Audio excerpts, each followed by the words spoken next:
दोस्तों, मैं हूं उपमा सिंह, आप देख रहे हैं नवभारत टाइम्स ऑनलाइन और आज मेरे साथ हैं फिल्म इन गलियों में के कलाकार जावेद जाफरी, अवंतिका दासानी एंड विवान शाह। आप तीनों का बहुत बहुत स्वागत है। हेलो। आपके ये अंदाज में प्रणाम वालेकुम। प्रणाम वालेकुम। तो सबसे पहले जो सब्जेक्ट है फिल्म का, जब हमने देखा शुरू में ट्रेलर तो बड़ी प्यारी सी एक लव स्टोरी लगती है, एक छोटे से मतलब जो गलियों में, अगर मैं बोलूँ एक small town slice of life फिल्में जो होती हैं उस तरफ की। लेकिन जैसे ही थोड़ी सी ग्रेजुअली आगे बढ़ती है, बहुत ही सीरियस और बहुत ही अहम विषय है इसका, है ना, कि हम जो बहुत शुरू से जो हमारी इंडिया की पहचान ही रही है, यूनिटी डाइवर्सिटी एंड यूनिटी की जो हम बात करते हैं, यूनिटी एंड डाइवर्सिटी की, सॉरी, वो वाली बात कहती है। और जो आपका डायलॉग है स्पेशली कि ये जो देश है, ये जो मुल्क है, वो ये सलाम प्रणाम, हाँ, सत श्री अकाल, सलाम प्रणाम से चलेगा, इंतकाम से नहीं।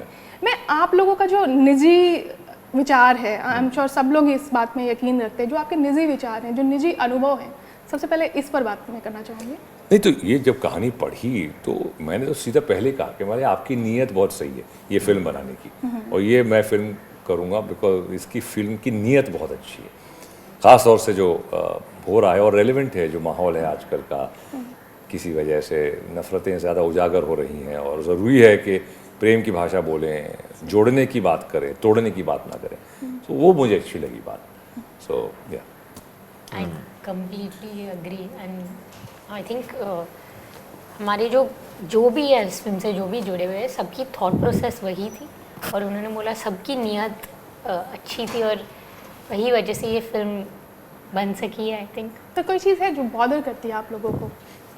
सॉरी, क्या चीज़? जो इस फिल्म का जो सार है ना, धर्म जो जोड़ने की बात करते हैं, उसमें जो आपके अनुभव रहे हैं, जो आपका एक्सपीरियंस अब तक का रहा है, जो आपके थॉट प्रोसेस है, मैं वो जानना चाह रही थी। ये एक्चुअली जो है बचपन में कई बार बिना सोचे लड़के एक दूसरे को चिढ़ाते थे, जो शायद एक हिंदू लड़का मुस्लिम लड़का को चिढ़ाता था या एक मुस्लिम लड़का क्रिश्चियन लड़का को चिढ़ाता था, ये टाइप की चीज़ें होती थी। बट ये एक इनोसेंट चीज़ थी, लेकिन उसमें गड़बड़ी भी थी।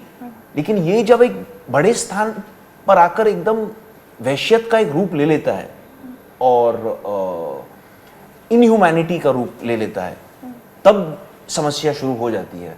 और हम सबकी एक हमेशा से एक फाइट रही है कि अनेकता को दूर रखना और नफरत को दूर रखना। और जहाँ तक ये एक अनसीरियस चीज़ है, जैसे लोगों के बीच में हंसी मजाक में लोग एक दूसरे का मजाक उड़ाते हैं इन मामलों को लेकर, लेकिन जब ये चीज़ एक अलग रूप ले लेती है, एक अगली रूप, तब हमें फिक्र होनी चाहिए एक समाज की तरफ। तो वो आई थिंक जो पर्सनल जो अनुभव रहे हैं, ज़्यादातर मैंने देखे हैं कि वो एक हंसी मजाक में कल्चरल डिफरेंसेस को लेकर कभी कभार फ्रिक्शन भी होता था, लेकिन इसे कभी एक बड़े रूप में नहीं आना चाहिए जहाँ पे ये एक समाज में अनेकता और नफरत फैलाए। ये मेरा हमेशा से मानना रहा है। करेक्ट। एंड जो आप लोग के किरदार हैं इस फिल्म में, तीनों ही के, आप एक शायर के किरदार में हैं एंड आप दोनों मतलब महानगरों में या मुंबई में पले बड़े हैं मेजरली, एंड ये जो आपका कैरेक्टर एकदम अलग है, जो आप लोग की डायलेक्ट्स वगैरह है, तो इस किरदार को अपनाने में, उसको ढलने में के लिए जो प्रोसेस रहा होगा आप लोग का, जो तैयारी की है आप लोगों ने, जो अगर चैलेंज कुछ आया हो वो अगर शेयर करें। आई थिंक सबसे बड़ा चैलेंज अवंतिका और मेरे लिए था इस जुबान को आई थिंक ईमानदारी और सच्चाई के साथ पेश करना। ऐसे लगना नहीं चाहिए था कि हम दो बम्बईया लोग यूपी भाषा में बात करने की कोशिश कर रहे हैं या कैरिकेचर बने। वो बहुत ही बड़ी जिम्मेदारी थी हमारे कंधों पर कि हम इसे सच्चाई से पेश करें और सच्चाई से समझ पाएँ एज एक्टर्स। हमारे क्राफ्ट को सुधारने की एक बहुत ही बढ़िया मौका था ये, एक हमारे क्राफ्ट को सुधारने का और एज एक्टर्स इवॉल्व करने का। तो it was a real blessing to play these characters, I think for both of us. Avantika? मेरे एक डायलॉग कोच थे। हम छोटी फिल्म है, हमें आई थिंक 1.5-2 वीक्स सब ज़्यादा से ज़्यादा मिला होगा शूटिंग के पहले, रिहर्सल करने के लिए, स्क्रिप्ट को पढ़ने के लिए। तो एक तो हमारे एक डायरेक्ट कोच थे नेपाल सर, अविनाश सर, जो ऑब्वियसली हमारे डायरेक्टर है, और जो फिल्म के राइटर थे। इसको बेस कहाँ पे किया गया?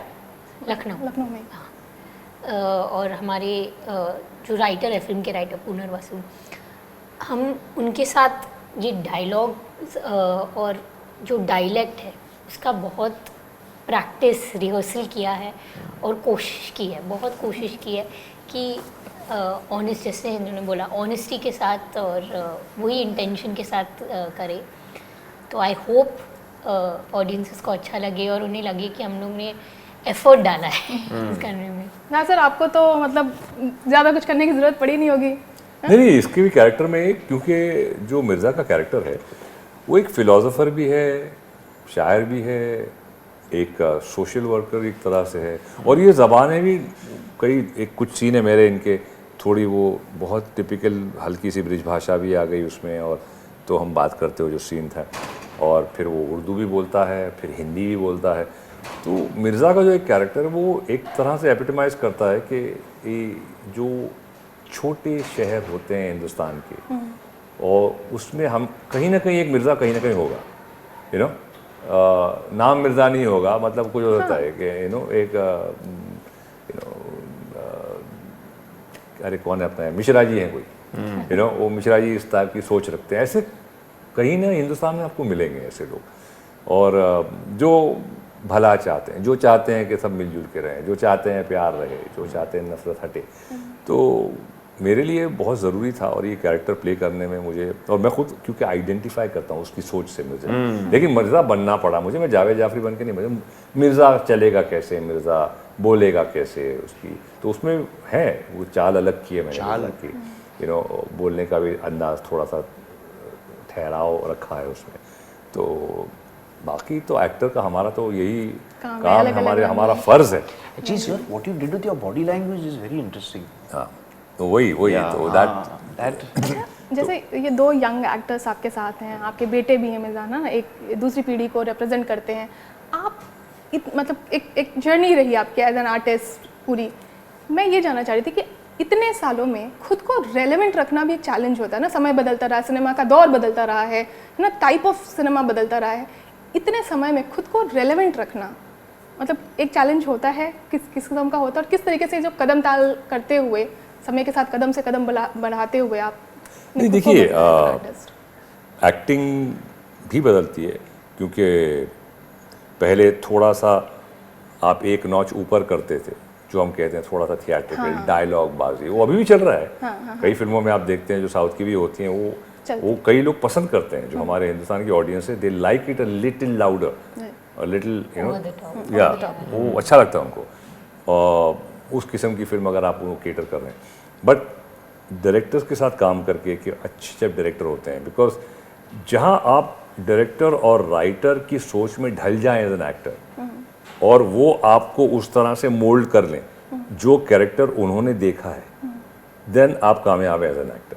जहाँ मैं बोलूँ कि मैं ऐसा कर लेता हूँ, बिकॉज फिर मैं एक लिमिटेड, बिकॉज मैंने जो फॉर एग्जांपल मेरे पास मेरे डब्बे में है वो इतना ही कुछ सामान है, अब वो तो खर्च कर दिया मैंने, अब मुझे और चाहिए, तो जब तक मैं उनके डब्बे का सामान लेके वो बनने की कोशिश नहीं करूँगा तो मैं ये रिपीट करता जाऊँगा अपने आप को।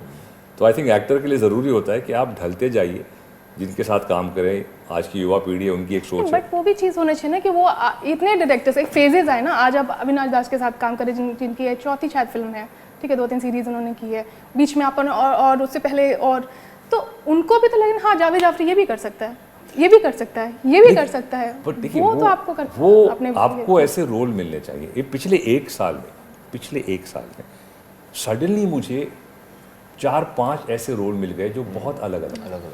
मैंने ताज़ा खबर की, जो एकदम ही सीरियस और पॉलिश्ड किस्म का है लेकिन बहुत बुरा आदमी है। मैंने मोहरे की, जो बहुत ही अलग विलन है, वो भी विलन है लेकिन बहुत अलग किस्म का है। मैंने उप्स अब क्या किया, उसमें एक टेलीविजन एक्टर है, थोड़ा फेडिंग एक्टर है, उसकी एक सडनली बच्ची आ गई, वो एक इमोशनल फनी भी है। फिर मैंने मैजिक ऑफ शीरी एक सीरीज़ आई थी दिव्यांका त्रिपाठी के साथ में, उसमें एक कुछ 60 साल का मैंने बूढ़ा आई प्लेड मैजिशियन है, कुछ खो गया है कहीं अंधेरों में। अब ये फिल्म, तो मुझे आई बीन वेरी लकी कि 40 साल के बाद आपको इतने अलग रोल्स मिलते हैं और मिल रहे हैं, वो शुक्र है, यू नो, ग्रैटिट्यूड, ऊपर वाले का बहुत करम है। और मेरा यही है कि भाई आप अपने रोल को, तो जब मैं पढ़ता हूँ लोग जो कमेंट करते हैं ना, तो अच्छा लगता है कि भाई लोगों ने एक्सेप्ट करा आपको कि नहीं आपने काम अच्छा किया, क्योंकि वो मानव धमाल में एक इमेज फंसा हुआ था। अब सडनली जब देखा करे मोहरे में तो एकदम ही अलग है भाई, धमाल और कुछ ऑपोजिट एंड्स हैं। तो एज एन एक्टर ये एक बहुत खुशकिस्मती की बात है कि आपको ऐसे रोल मिले वेरिएशंस के, वो किस्मत की बात है। लेकिन आप जब इस पोजीशन पे पहुंच जाएंगे, जैसे आज के बड़े स्टार्स हैं, जहाँ आप चूज कर सकते हैं कि हाँ अब मुझे कुछ अलग करना है, तो वो आपका एक फर्ज बनता है एज एन एक्टर कि यार अब मैंने कर लिया ना इतना आपके लिए, अब आप देखो मैं कुछ करना चाह रहा हूँ, आप देखो कुछ अच्छी चीज़ दिखाना चाह रहा हूँ आपको। सो कुछ एक्टर्स जो आजकल कर रहे हैं experiment, they are trying to do something. So अच्छा अवंतिका एंड विवान, आप लोग सुन रहे थे इतनी है ना, एक आप लोग के लिए तो टिप्स ही है ना, सीखने वाली चीज़ें हैं। और आप लोग के घर में भी हैं ऐसे एक्टर, आपके बहुत ही माननीय आपके दोनों पेरेंट्स, नसीर साहब, रत्ना मैम, आपकी मम्मी भी इतनी, आज भी उनकी जो फिल्म है वो याद की जाती है। तो उनसे अगर मैं पूछूं कि उनसे आप लोगों को क्या सीख मिली है, आपके दोनों पेरेंट्स से मैं जानना चाहूँगी, नसीर साहब से आपने कुछ लिया हो, मम्मा से आपने कुछ लिया हो, क्या चीज़ें हैं आपने कुछ सीखा हो अवंतिका? आई थिंक मम्मा एक ही चीज़ बोलती है कि आप फॉर एन एक्टर आपके आँखों में होना चाहिए। आप डायलॉग्स जो भी हो, जो भी एक्शन, जो भी कुछ भी करना हो, अगर आपके आँखों में नहीं है तो कोई मीनिंग नहीं होगा। And I think that is the most important thing she is taught me as an actor. और मैं वो भी आज भी मैं देखती हूँ, क्योंकि कई बार अगर मैं ऑडिशन दे रही हूँ और मम्मा मेरी ऑडिशन ले रही है टिप्स मेरे, तो सीन्स में मुझे बताती है कि आँखों में नहीं दिख रहा, वन मोर। तो आई थिंक वो मम्मा का सबसे ज़्यादा और मोस्ट इम्पॉर्टेंट टिप रहा है मेरे लिए। to express through the eyes and to have expressive eyes also. Yeah. वो एक एक्चुअली एक गुण होता है एक्टर का कि वो एक बहुत ही इम्पोर्टेंट टूल होता है कि हम अपने आँखों का इस्तेमाल कैसे करें और अपनी कल्पना का भी इस्तेमाल कैसे करें। मेरे पेरेंट्स से मैंने एक बहुत ही कमाल की चीज़ सीखी है, वो है रुचि, कि अपने काम में रुचि रखने का, अपने कला में रुचि रखने का और अपने क्राफ्ट को सुधारने की कोशिश करने का। वो सबसे ज़्यादा, क्योंकि हमारा जो प्रोफेशन है इतना हम we are at the mercy of a lot of external forces, तो हमारे हाथ में जो है वो है रुचि और इंटरेस्ट और आई थिंक परसिवियरेंस और क्राफ्ट और आर्ट को लेकर फोकस और डेडिकेशन। आई थिंक वो सबसे ज़्यादा दो गुण हैं जो मैंने अपने पेरेंट्स से लिए हैं मैंने। एंड आप लोग दोनों को एक्टर ही बनना था ऐसा, मतलब ठीक आपकी मम्मा छोड़ चुके थे जब आप बड़े होते, तो वो एक्टिंग में नहीं थी ना, एंड आपने तो खैर देखा है आप दोनों के ब्रदर्स भी एक्टिंग में ही हैं, लेकिन एक्टर ही बनना है, यही मेरा कॉलिंग है, ये आप लोगों ने कब रियलाइज़ किया और क्यों कि यही मुझे करना है? मेरे लिए तो एक्चुअली काफ़ी बाद में हुआ, क्योंकि मैंने बिजनेस एंड मार्केटिंग लंदन से, हाँ, my undergrad I studied in London. मैंने काम भी किया है, कॉर्पोरेट स्पेस में काम भी किया है। आपके पापा भी इतने बिजनेसमैन हैं। हाँ, और आई थिंक क्रिएटिविटी और परफॉर्मेंस का हमेशा कीड़ा था स्कूल से। ये सब में रुचि थी, यू नो, मज़ा आता था, पर इतना सीरियसली लिया नहीं गया। Wow, fantastic. तो आई थिंक इतना सीरियसली लिया नहीं गया।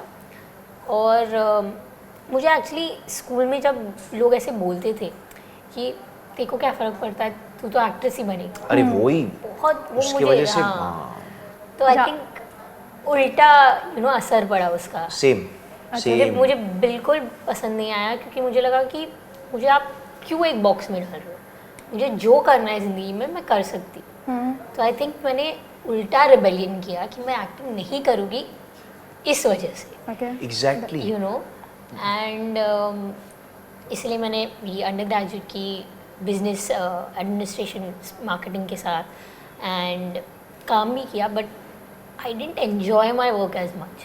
आई was always finding that creative outlet. और तब मैंने वर्कशॉप्स करना शुरू किया, and I fell in love with the process. I genuinely just fell in love with the process of acting. Vivaan, आपको बहुत कुछ कहना है? मेरा बहुत सिमिलर था, क्योंकि लोग बचपन में चिढ़ाते थे, बोलते जब हम ICSE के बोर्ड एग्जाम्स के लिए पढ़ रहे थे तो लोग आके बोलते थे कि यार तू पढ़ाई क्यों कर रहा है, तू तो बड़े होकर एक्टर ही बनेगा। तो मैं बहुत तंग हो जाता था ऐसे चीज़ों से, तो उसकी वजह से एक रिवर्स रिबेलियन था कि मैं सोचा था नहीं बड़े होकर इंजीनियर बनूंगा लिटरली। लेकिन थिंक 19 या 20 साल की उम्र में एक मौका मिला हमारे सबसे मनपसंद निर्देशक के साथ काम करने का, जो है विशाल भारद्वाज जी। और उस समय पे मैं सेकंड ईयर में था, और जब मैंने वो फिल्म शुरू की तो ये दिमाग के पीछे हमेशा था कि मैं अपना एकेडमिक करियर ख़त्म करूँगा और शायद एक्टर नहीं बनूंगा। लेकिन एक दिन एक एपिफनी सी हुई सेट पे बैठे बैठे, जब हम वेट करते हैं और कंस्ट्रक्शन वगैरह चल रहा था और इतना कुछ काम, तो उस समय कोई मुझे एहसास हुआ कि जो सिनेमा जो है, जो माध्यम है, हमारे समाज के लिए कितना महत्वपूर्ण है, और कि ऊपर वाले की कृपा से मुझे मौका मिला है इस माध्यम का एक हिस्सा बनने का। तो तब से मैंने अपने आप को बोला कि भाई चुप बैठ और एक्टर बन, देखो मौका मिला है, make the most of it, you know. और तब से मैं मतलब उधर से शुरू हुई, और हमेशा से सिनेमा से प्रेम था, हमेशा से। तो वो एक बहुत ही, it's a real blessing to be a part of this medium. I feel very fortunate to be a part of it. Okay, and एक और बस एक चीज़ और इससे जुड़ी मैं जानना चाहूँगी कि जैसे मोस्ट आप, जैसे आपने बोला कि सबको बोलते थे आप तो एक्टर ही बनोगे, आप तो एक्टर ही बनोगे, आप आए और अभी भी अगर मैं बोलूँ तो आप लोग के करियर में आप लोग जुटे हुए हैं अपनी जगह बनाने के लिए, अपनी पहचान, अपना मुकाम हासिल करने के लिए। तो क्या हर्डल्स आपके सामने रही? क्योंकि लोगों को लगता है कि बहुत ईजी हो जाता है थोड़ा, ठीक है, क्या चैलेंजेस आपके सामने रहे? किन चीज़ों, मतलब किस तरीके से अपने कैरेक्टर, अपनी जगह बनाने के लिए आप जद्दोजहद कर रहे हैं? I think that is dependent on one's craft. क्योंकि जब मैंने शुरू किया था, मैंने ज़्यादा कुछ सीख नहीं रखा था अपने क्राफ्ट के बारे में। अभी काम करते सालों से थोड़ा सा अभी समझ आ गई है क्राफ्ट पर। तो डेफिनेटली आई थिंक एक कोई भी अगर एक्टर है, उनका जो क्राफ्ट है वो डिटर्मिन करेगा कि उनको किस किस्म का काम मिलेगा और किस किस्म का रिकग्निशन भी मिलेगा। लेकिन रिकग्निशन के बारे में ज़्यादा सोचना नहीं चाहिए मेरे ख्याल से। प्रॉब्लम आजकल है कि हम ज़्यादातर मंजिल पे और मायने रखते हैं और सफ़र पे नहीं। तो एक और चीज़ मैंने अपने पेरेंट्स से सीखा है कि सफ़र पे और ध्यान करो, मंजिल के बारे में इतना सोचो मत ज़्यादा। I disagree a little with that because I believe that हमारे इंडस्ट्री में लक बहुत important luck is very important. और आप मतलब आप जितनी भी कोशिश करो, कभी आप लकी हो, कभी आप नहीं हो, यू नो। और हर्डल्स ऐसे भी है कि जो लोगों को लगते नहीं है। मुझे लगता है कि क्योंकि हमारे पेरेंट्स इंडस्ट्री के पास थे, हमें काम बहुत आसानी से मिलता है, पर ऐसा नहीं है। मैंने मतलब इतने ऑडिशंस दिए, इतने रिजेक्शंस फेस किए कि मुझे याद नहीं है, नंबर नहीं है कि कितने हुए हैं, you know. And it's happens every day. But yes, like he said कि अगर हम हमारे काम से जरे हुए रहे और वही दिखाए, यू नो, कि कैपेबिलिटीज़ क्या है हमारे, तो आई थिंक होपफुली हमें अच्छा काम मिलेगा, मौका मिलेगा ये करने का। अच्छा, सिनेमा की गलियों की बात करते हैं। थिएटर में आ रही है फिल्म, और अभी जो दौर चल रहा है, एक छावा को अगर हम अपवाद मान लें तो बहुत अच्छा नहीं कहा जाएगा जो थिएट्रिकल दौर चल रहा है। आप लोगों को क्या रीजंस लगते हैं? दूसरी खासतौर पर जो ये फिल्में थी जो एक टाइम पे बहुत चलती थी ना, आयुष्मान की जो फिल्में थी जिसमें एक मैसेज हो, एक लाइट हार्टेड थिंग्स हो जो कनेक्ट करती है, वो बहुत चल रही थी। एक दौर ही था उस किस्म का सिनेमा का। आज ही कहा जाता है कि ये तो OTT की फिल्में हैं क्योंकि अभी के प्लेटफॉर्म डिवीजन हो गया। ओवरऑल आप लोग का क्या सोच है, क्या मानना है जो आज का दौर है सिनेमा? नहीं, हमारे मानने ना मानने से कुछ नहीं होता है, जो हो रहा है वो चल रहा है। और एक मंथन हो रहा है, यू नो। उसमें सब छट के जो आएगा बीच में, वो कोविड आ गया था, उसकी वजह से भी कुछ ऑब्वियसली चेंजेस आए। लोगों को लगा सिनेमा कम जाएंगे, तो सिनेमा में अब कॉस्ट फैक्टर्स हैं, यू नो। एक सिनेमा में आदमी जाता है फैमिली को लेके, एक एक्स अमाउंट 1000-2000 रुपये खर्च हो जाते हैं, यू नो। तो वो सारी चीज़ें मद्देनज़र रखते हुए इसीलिए सिनेमा जो है वो कम, एक तरह से बोलते हैं नहीं यार महीने में एक फिल्म देखनी है, अब चुन लो कौन सी देखनी है, वो देखेंगे, सब चाह देंगे। एक बड़ा सा स्पेक्टिकल देखेंगे, एक ऑडियो विजुअल स्पेक्टिकल, बहुत से एक्शन देखेंगे, कुछ फॉरेन लोकेशंस देखेंगे वगैरह वगैरह। तो ये एक बट आई फील थोड़ा सा आ रहा है वापस। हमारी फिल्म के बारे में मैं सिर्फ ये कह सकता हूँ कि इसका एजेंडा ये है कि साथ रहो, जुड़े रहो, प्रेम से रहो, यू नो। नफ़रत वाले, फैलाने वाले जो एलिमेंट्स हैं उनसे दूर रहो। आई थिंक ये ख़ास तौर से आज के ज़माने में इट्स वेरी रेलिवेंट। और ये कहानी एक तरह से बोलना भी, और साथ में जो इनका जो ट्रैक है बच्चों का, बिकॉज उनको बाहर की दुनिया, उनको अपने एक छोटी सी प्यारी सी दुनिया है, एक प्यार हो गया है, वो उनकी फीलिंग है। मिर्ज़ा एक सुलझा हुआ दुनिया देखा हुआ इंसान है, वो ज़्यादा समझता है। इनके लिए ये यही दुनिया है, ये लड़की ये लड़का, हम सब्ज़ी बेच रहे हैं, यू नो, हमको बीच में क्या पड़ा है कि क्या पॉलिटिक्स है उसको कुछ। सो आई थिंक बहुत प्यारी सी कहानी है, और सिनेमा में देखेंगे, ये वर्ड ऑफ माउथ होगा जब लोग पसंद करेंगे, बड़ी अच्छी फिल्म है। हाँ, लेकिन अब वही होता है कि भाई सिनेमा फिर फ्री मिले, और क्योंकि एक हफ्ते बाद दूसरी फिल्म आ जाती है, बड़ी फिल्म आ जाती है, वो सारे सिनेमास को ले लेते हैं। तो होपफुली अगर हमको वक्त मिलेगा तो वर्ड ऑफ माउथ ये फिल्म थोड़ी कैच ऑन करेगी, इतना तो अच्छा, इस बात पे एक विडंबना नहीं लगता कि ये जो बात है कि हम एक हैं और हम मतलब साथ रहना चाहिए, है ना, नफरत नहीं प्यार की बात करनी चाहिए, ये हम कब से करते, जब देश आज़ाद हाँ, हुआ बट तब लेकिन से रोज करते लगे थे, हुए आज ना, भी। ऑपोजिंग फोर्सेस हमेशा कांस्टेंट है ना। देखिए, गुड एंड इविल की जंग तो since the creation of Adam से चली आ रही है, यू नो, तो वो तो है ना, वो खत्म नहीं हुई है, वो जंग तो चल रही है, वो चलती रहेगी, पता नहीं कब तक। तो उसको जंग को किस तरह से अच्छाई जो है वो क्या कर रही है, बुराई क्या कर रही है, सब अपना अपना एक मूव, एक होता है ना, जैसे चेस की चाल है, वो चल रहा है, फिर इसलिए ये चाल चली, फिर ये चली, तो वो तो कांस्टेंट रहेगा। बस एंड में वही देखना है कि जीता कौन है, या बस वही है। बट नॉर्मली ये देखा हमने कि अच्छा। सच्चाई अच्छाई की जीत होती है, लेकिन उसमें काफ़ी नुकसान होने के बाद होती है, और कोई लोगों को, चीज़ों को, जगहों को सैक्रिफाइस करना पड़ता है अपने आप को इस जंग में। सो ये तो आपने कहा कि विडंबना, तो ये तो है, वो हमेशा से है और रहेगी।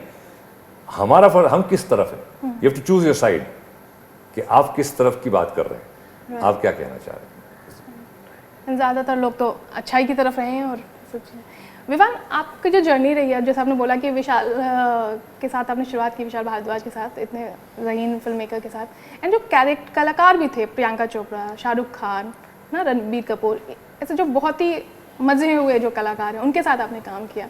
क्या उनका जो काम करने का तरीका था, या जो उनके साथ जो आपको मिला, उसने आपके एक्टर बनने के डिटर्मिनेशन को स्ट्रॉन्ग किया? कुछ आपने उनसे लिया? नहीं, उनने मेरा एक्टर बनने का डिटर्मिनेशन और स्ट्रॉन्ग नहीं किया, वो पहले से हो चुका था और वो अपने आप हो गया। उसकी कोई कारण ऐसे एक्सटर्नल फैक्टर नहीं थी, ये था कि उनने बहुत इंस्पायर किया मुझे, लेकिन तब तक मैंने फैसला कर चुका था मैं कि मैं ये एक्टर बनूंगा।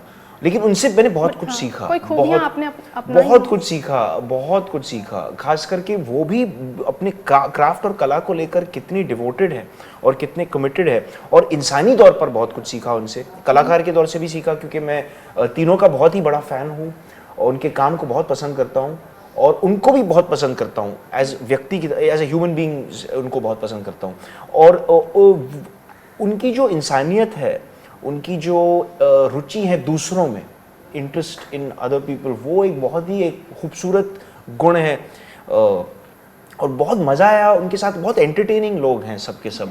और यू नो, एक और जो आप बोल रहे थे, एक इंटरेस्टिंग चीज़ मुझे अभी ख्याल आया कि जैसे I completely agree with Avantika कि क्राफ्ट पे आप जितना भी काम करो, कई बार किस्मत, luck, chance, these things play a big, you know, they play a big role in it. और क्राफ्ट से आपको कभी कोई चीज़ भी मिल जाता है। क्या चीज़?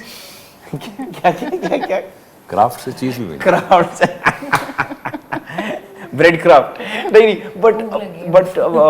बट मुझे सबसे बड़ा ऑब्स्टिकल एक्चुअली मेरे जर्नी में रहा है कि मेरा बचपना, मैं बहुत यंग दिखता हूँ और बहुत ही बॉयश दिखता हूँ। उसके वजह से मेरे 20s में मुझे ज़्यादातर सर्टेन टाइप्स के रोल्स के लिए कंसिडर नहीं किया जाता था, क्योंकि हमेशा बोलते थे कि अब ये बचकाना की तरह दिखता है ये। तो वो डेफिनेटली एक हर्डल रही है, और अभी मैं अनाउंस नहीं हो चुका है, लेकिन मैंने अभी एक रोल की है जो शायद उसे तोड़ सकती है, होपफुली, क्योंकि ऐसा रोल मैंने कभी नहीं किया है, ऐसे रोल के लिए कंसिडर नहीं होता था, क्योंकि मैं बहुत ही जवान दिखता था। तो अभी एक इंशाल्लाह बहुत ही जल्दी आने वाली है एक फिल्म, जिसमें मैंने एक बहुत ही अलग टाइप का रोल किया है, जो थोड़ा सा होपफुली लोग अभी मुझे एक अलग रूप में देखेंगे। आमीन। एंड बहुत सारी शुभकामनाएं आपकी फिल्म के लिए। एंड विवान, मैं चाहूंगी कि जो आपका एक अंदाज है ना, जो हमने ट्रेलर में देखा, लाइक कीजिए, सरप्राइज कीजिए। हाँ, तो बता दूं, उस अंदाज में क्लोज कर दीजिए। आप इसका लाइव प्रसारण देखिएगा, लाइक करिएगा और सरप्राइज करिएगा। Thank you friends. Thank you friends. And ये मूवी भी जाके थिएटर में देखिएगा। Thank you. Thank you.